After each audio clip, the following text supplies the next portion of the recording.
अस्सलामुअलैकुम। कराची वाले होशियार, घर में काम करने वाली मासिया 3 करोड़ का सोना लूट कर फरार। डकैती के अनोखे वाक़ये ने खलबली मचा दी, शहरी हैरान रह गए। क्या आप हालात हाजरा से आगाही हासिल करना चाहते हैं? खबर के पीछे छुपे असल हकाइक जानना चाहते हैं? तो अभी सब्सक्राइब कीजिए दिलमिल पाकिस्तान को और साथ ही घंटी के निशान पर क्लिक कर दें।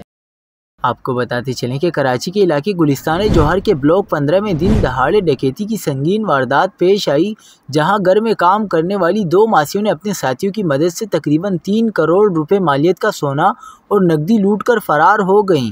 पुलिस ने बताया कि 3 मुसल्लह मुल्जिमान काम करने वाली मासियों के साथ घर में दाखिल हुए और वहां मौजूद माँ बेटी को तशद्दुद का निशाना बनाकर बांध दिया, जिसके बाद मुल्जिमान 79 तोला सोना, मुल्की व गैर मुल्की करेंसी लूटने के बाद मौके से फरार हो गए। वाक़ये के बाद गुलिस्तान जौहर पुलिस ने शक की बुनियाद पर घरेलू मुलाजमा को हिरासत में लेकर तफ्तीश शुरू कर दी है। पुलिस हुक्काम का कहना है कि वारदात के तमाम पहलुओं से तहकीकात की जा रही है ताकि मुल्जिमान को जल्द अज जल्द गिरफ्तार किया जा सके। पुलिस ज़राए के मुताबिक वारदात की मनसूबाबंदी अंदरूनी मालूमात की बुनियाद पर की गई।